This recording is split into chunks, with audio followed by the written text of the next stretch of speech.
In this video, we are going to go over everything you need to know about getting that all-important startup business loan. My name is Jonathan Federa. I have been in small business lending for the past 14 years. I own Integrated Business Financing, and I own several other businesses. So I know exactly what I'm talking about when I tell you how to get startup financing. What we're gonna do is we're gonna take you through the steps of getting business financing to start your business. And there's several ways to do this. And what we're gonna do is we're gonna go through the simplest and easiest, which is a simple interest term loan. Then we're gonna go through an SBA loan. It's a little bit harder, much more documentation, and takes a lot longer, but you can get more money, okay? And then I'll talk about other ways that people typically start up businesses and some of the mistakes that they can, and sometimes, unfortunately, often do make. So you're gonna get a lot here. Stay to the end. I'm gonna give you tons of actionable advice, and I'm gonna give you all you need to know about getting the financing and some of the things that you need to do right after you get the financing. So first things first, simple interest term loan. This is the quickest and easiest way to start a business, and each applicant can get anywhere from $30,000 to $120,000. These loans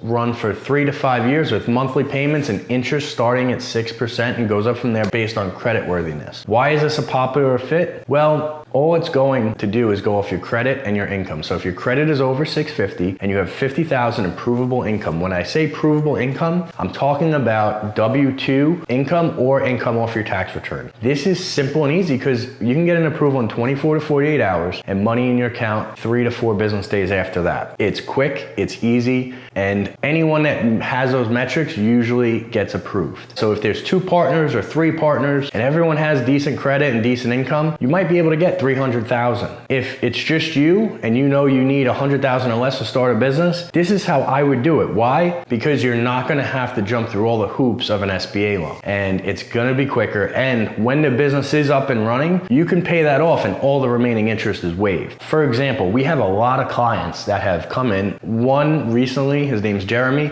He wanted to start his own Amazon store and he was gonna hire a coach to do it. The challenge is he needed to pay the coach $40,000 and then he wanted to have some money left to buy inventory. So what he did is he came to us, he applied for a simple interest term loan. His credit was like 720. We were able to get him $100,000 to start. So he paid the money to his consultant or coach and he had another $40 or $50, $60,000 for inventory. And we recently did this probably 3 months ago. He said it was the easiest transaction ever. And now his store is doing around $40,000 each and every month. And that's making him an additional $10,000. Out of that $10,000 it's making him, he's paying the note and he has money left over, which he's profiting every month in just 4 months. So that is a perfect example of how to use a simple interest term loan. We have a lot of people that come in as referral partners too, that want to sell high ticket offers and use that to finance it. So it really does work as long as you meet that criteria of 650 credit and $50,000 in provable income.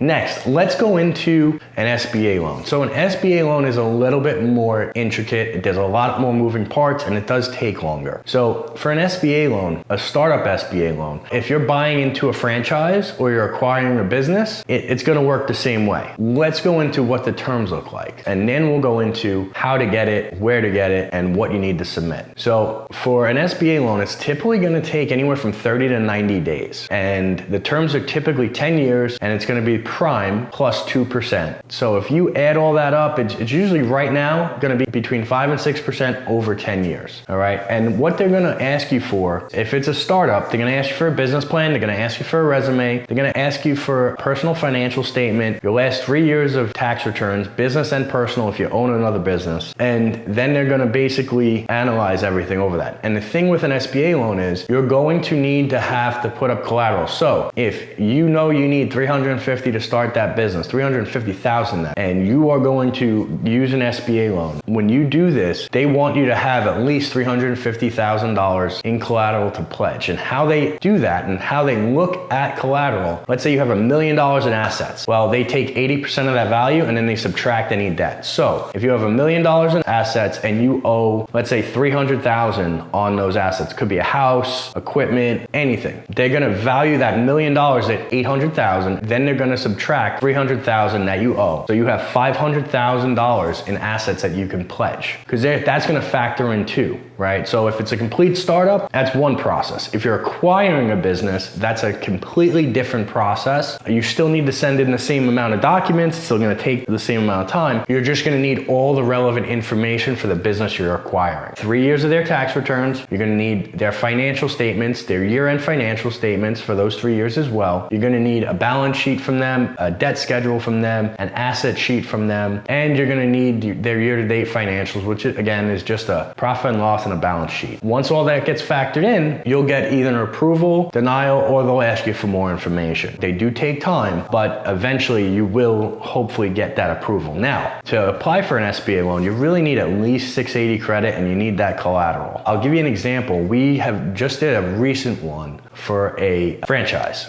Okay, it's a Platinum Fitness franchise. We just got somebody approved for $800,000 for their first 2 locations. That process took about 90 days and they just recently took the money. And my buddy Mike said, hey, so happy you guys were able to help me. We're gonna be able to open up these 2 gyms. That's the starting point, because now those 2 gyms are gonna be able to fuel his other gyms that he's gonna be opening once they're up and profitable, so he might not have to borrow again. So it's really important to get the right type of financing. If it's a franchise startup or a startup and you have the time to wait and you have the qualifications, getting an SBA loan is always a good idea. It's just not gonna be as quick or as easy as a simple interest term loan. Now, the next way people get startup financing, and I don't recommend this, is raising from friends and family. Why? Because if you go around to 10 of your friends and family members and everyone throws in, let's just say $25,000 to $50,000. Well, 1, they're gonna have a piece of the business. 2, not only do they have a piece, they're gonna wanna have a say. And 3, they're gonna want updates. And God forbid something goes wrong. That can strain a relationship. I can tell you this, I have a close personal friend,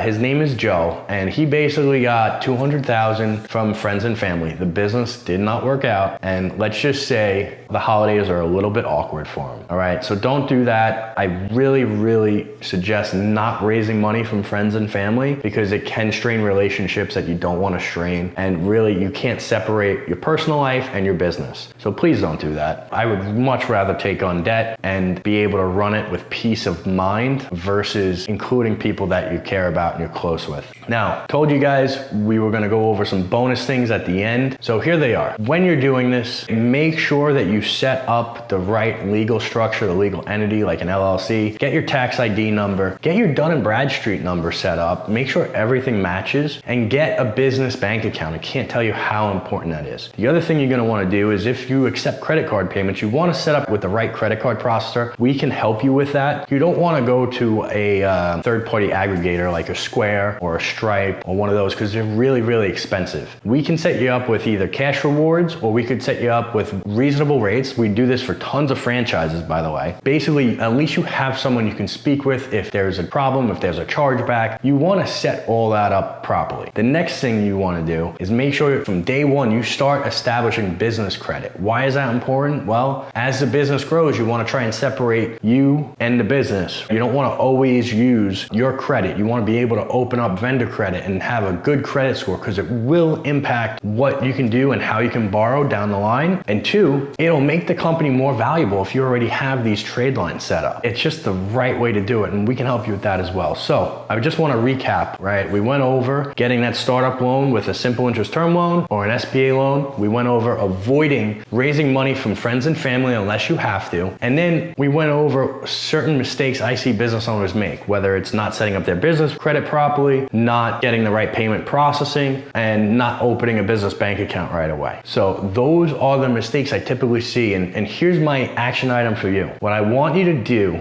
is, I want you, if you are starting a business or you have a business, go open a Dun & Bradstreet number, and honestly, come to us, message us on this video, and we'll help you start building your business credit. And if you need help with the payment processing, we will throw that in, okay? I wanna see you win. I wanna see you integrate your business for success. I'll see you on the next video.